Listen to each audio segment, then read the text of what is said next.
Video की शुरुआत करने से पहले मेरी आपसे विनती है, प्लीज़ अगर आपको मेरी यह वीडियो पसंद आए तो प्लीज़ उसे लाइक, मेरे चैनल को सब्सक्राइब और इस वीडियो को शेयर ज़रूर कर दें।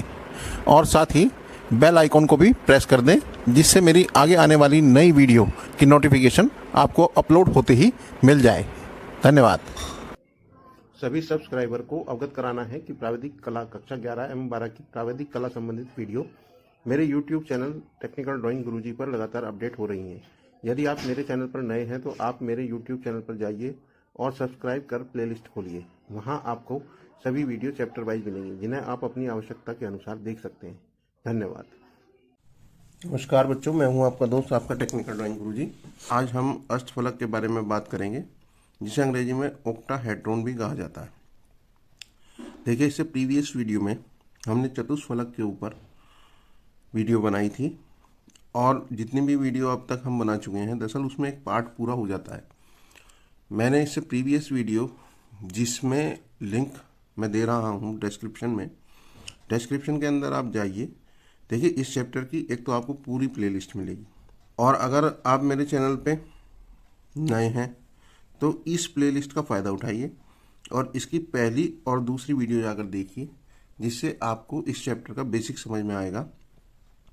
और उसके द्वारा आप, जब आपके बेसिक समझ में आ जाएगा, आप पूरा चैप्टर समझ में भी आएगा और आराम से कर भी सकते हैं। और अब रही बात अष्टफलक तक आने की, इसमें इससे पहले मैं काफ़ी निर्णय करा चुका हूँ, अलग अलग शेप्स करा चुका हूँ, जिसमें चतुष्फलक तक हम आ गए हैं। मैंने इसे पहले आपको पेपर के बारे में बताया था, जिसमें पहले खंड में सेक्शन ए में जो 10 क्वेश्चन आए हैं, 10 क्वेश्चन आते हैं, जिसमें ऑब्जेक्टिव टाइप होते हैं। दूसरा क्वेश्चन मैंने बताया था जो खंड बी था, सेक्शन बी था, जिसके अंदर आपको जो क्वेश्चंस देखने को मिलेंगे वो अक्षर लेखन से संबंधित देखने को मिलेंगे। और तीसरा सेक्शन जो था, जो इस चैप्टर पर लंबिक प्रक्षेप पर आधारित था। इसमें इन्होंने इस साल, क्योंकि 30% कोर्स कम हुआ है, तो पहला जो सेक्शन सी है और सेक्शन डी जो है वो इसी चैप्टर में से दे दिए हैं। यानी कि 2 सवाल इस चैप्टर में से करने को आएंगे। 2 खंड, 2 सवाल भी नहीं कहूँगा, 2 खंड कहूँगा कि वो इस चैप्टर में से करने को आएंगे। तो अब तक जितनी भी वीडियो हुई हैं वो पहले खंड से संबंधित थी। अब ये देखिए, दूसरा खंड इनका चालू हो रहा है पेपर के हिसाब से, वैसे चैप्टर यही है।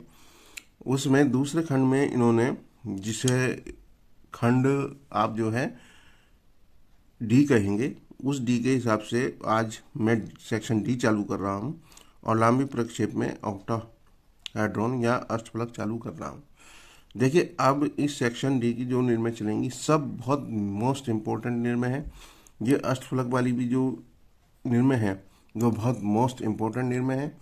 ये आपको जरूर आनी चाहिए, ये मैं आपको बात बता रहा हूँ, क्योंकि अक्सर ही अष्टफलक गोले की निर्णय और बेलन की निर्णय देखने को मिल जाती है, शंकु की भी देखने को मिल जाती है। क्योंकि इसमें 4 ही ऑब्जेक्ट हैं तो 2 सवाल अथवा करने में आएंगे। तो सेक्शन डी में 2 सवाल होंगे, जिसमें से एक करना होगा, तो उसमें इन दोनों में से किसी को भी एक को पकड़ा जा सकता है। देखिए, वे या तो जो है बेलन और शंकु में से एक सवाल पकड़ेंगे, या चतुष्फलक, वो अष्टफलक और वृत्त में से एक सवाल पकड़ेंगे। तो हम चालू करते हैं। देखिए, सवाल पढ़ते हैं अष्टफलक। और वैसे मुझे आशा भी है कि आपको अब तक मेरी जितनी भी बात मैंने बताई है वो समझ में आ गई होंगी। तो चलिए अष्टफलक की निर्णय स्टार्ट करते हैं। ये सवाल पढ़िए कि एक अष्टफलक जिसके प्रत्येक किनारा 2.8 सेंटीमीटर है, एक नोक पर इस प्रकार खड़ा है कि इसका अक्ष क्षैतिज समतल पर लंब है तथा इसका किनारा उधर समतल से 30 डिग्री का कोण बनाता है और क्षैतिज समतल से समांतर है। इसका अनुविक्षेप व उत्सेद खींचो।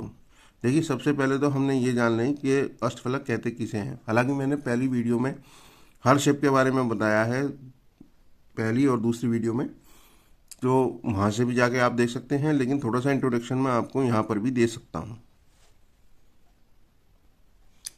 मेरे पास ओरिजिनल शेप अष्टफलक की नहीं है, लेकिन डायमंड शेप जरूर है, उससे आपके काफ़ी समझ में आ जाएगा।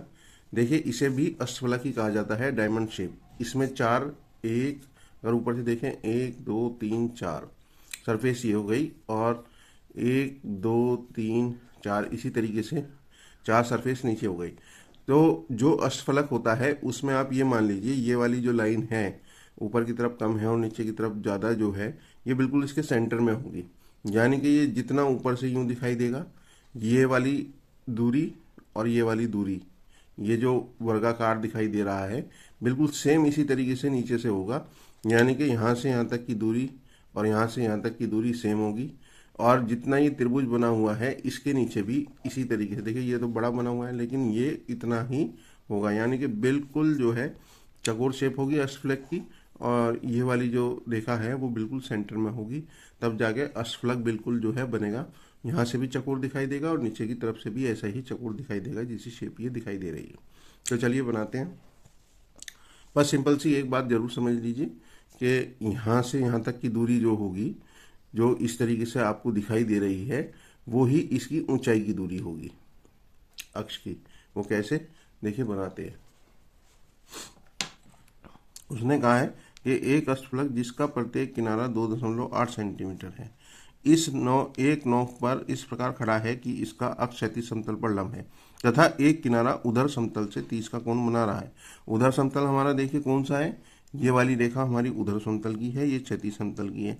30 का कोण कहाँ से बना रहा है, उधर समतल से बना रहा है। तो सबसे पहले आप जो है 30 डिग्री का एक कोण निशान लगा के बना लीजिए। देखिए यहाँ ये निशान लगाया हमने, और यहाँ से एक 30 डिग्री का कोण हम जो है नीचे की तरफ क्रिएट कर लेंगे। उधर समतल से कोण बना रहा है तो कोण क्षैतिज समतल पर दिखाई देगा, ये हर वीडियो में बात बताता हूँ मैं आपको।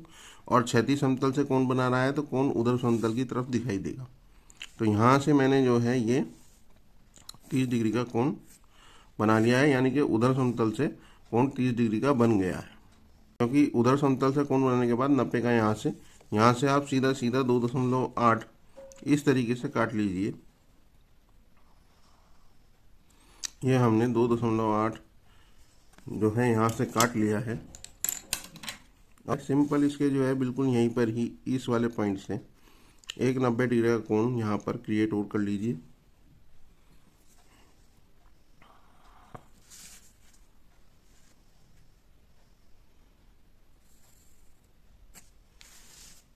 ये 90 डिग्री का कोण आपका बन गया है। आपको क्या करना है, अब जब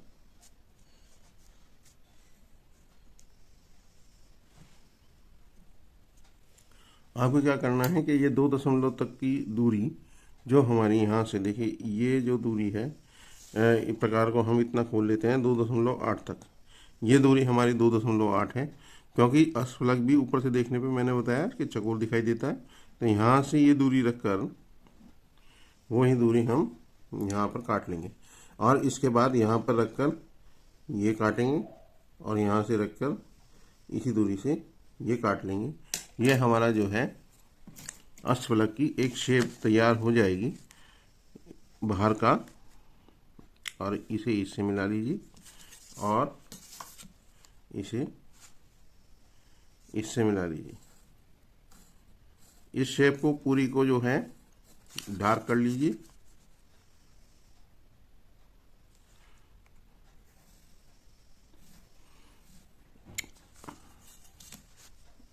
देखिए इसके 4 फलक तो जो है यहाँ पर दिखाई देंगे जब ये अनुविक्षेप बनाएगा। ये मैंने बताया था आपको कि नीचे वाला हिस्सा क्षैतिज समतल का होता है और क्षैतिज समतल पर हमें अनुविक्षेप दिखाई देता है। तो ये हम अनुविक्षेप बना रहे हैं। अब देखिए ये बन गया है। अब इसका हम विकर्ण मिला लेंगे।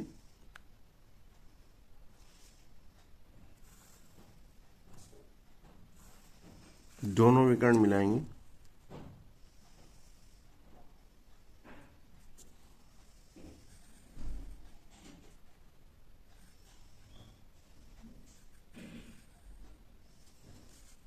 देखिए ये विकर्ण हमने मिला लिए। अब ये शेप हमारी जो है सिंपल ऊपर से देखें तो इस तरीके की दिखाई दे रही है। अब क्या होगा कि मैंने आपको बताया यहाँ से हम प्रक्षेप डालेंगे ऊपर की तरफ और फिर इसका उच्छेद बनाएंगे। तो यहाँ पर मैंने बताया था प्रक्षेप डालने का तरीका, जब आप पर कोई 90 डिग्री का वो ना हो तो आप यहाँ पर एक 90 डिग्री का कोण बना लीजिए पहले।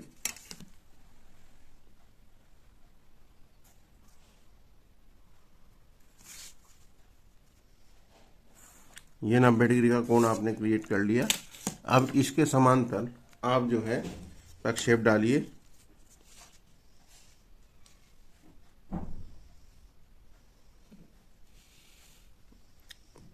प्रक्षेप डालने से पहले आपको ये एक काम और करना पड़ेगा, इसका अक्ष निकालना पड़ेगा। तो इसलिए सबसे पहले आप सेंटर पर जाइए और सेंटर से एक रेखा ऊपर की तरफ निकालिए जिसे हम प्रक्षेप डालेंगे। अब यहाँ पर देखिए, ये हमारा ए हो गया, ये हमारा बी हो गया, ये हमारा सी हो गया, ये हमारा डी हो गया, और सेंटर के लिए हम ओ का प्रयोग करते हैं। अब यहाँ से हमने ऊपर की तरफ ले लिया। अब देखिए इसका अक्ष कितना होगा। अक्ष इसका होगा, ये वाला आधा नाप लीजिए और इसे जो है ये करिए और ये करिए। ये इसका जो है अक्ष हो गया। अब आपको क्या करना है कि इसके समांतर एक रेखा यहाँ से डालिए,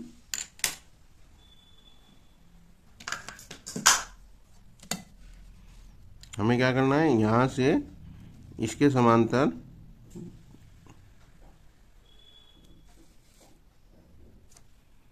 यहाँ से डालिए।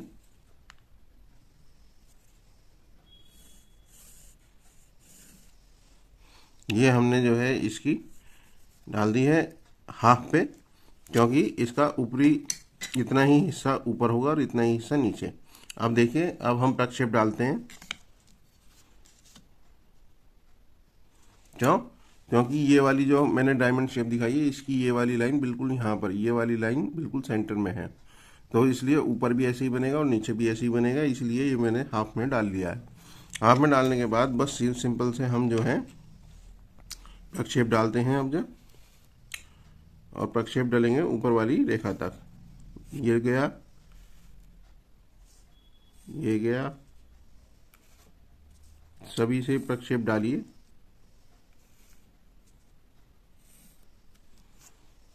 देखिए, ये आपका कौन सा हो गया, डी, ये आपका हो गया सी, ये आपका हो गया ओ, यहाँ ओ लिखी और यहाँ ऊपर ओ डैश लिखी, और ये हो गया आपका ए, ये वाला, और ये हो गया आपका बी।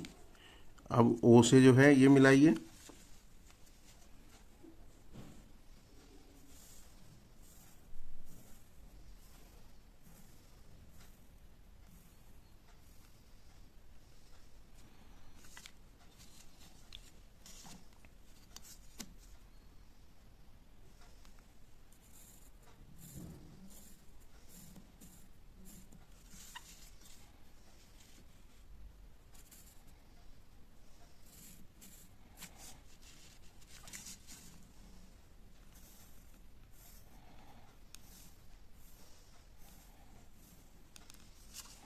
ये मिला लिया। देखिए डायमंड शेप का। अब हमारा ये वाला हिस्सा जो है किससे मिला हुआ है, ये क्षेत्र, क्योंकि उधर समतल के साथ कोण बना रहा है, तो ये वाला जो है हिस्सा उधर समतल के साथ मिला होने के कारण जो है यहाँ से ये वाली रेखा जो है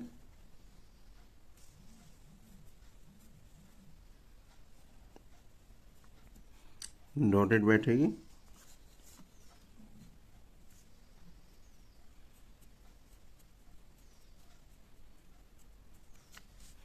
और ये वाली डार्क होगी।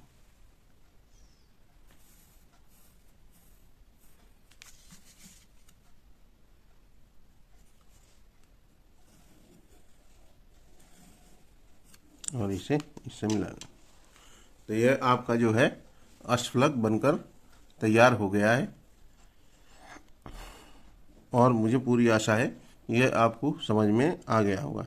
एक चीज़ का विशेष ध्यान रखिए कि अगर जो मतलब इसे थोड़ा सा और समझिए कि अगर हम इस चीज़ को ऊपर से देख रहे हैं, देखिए आँख से, ये वाली शेप को हम ऊपर से देखेंगे तो ऊपर से देखने पर अनुविक्षेप बनता है ये वाली शेप, ठीक है। और अगर हम इस फिगर को यहाँ से देखेंगे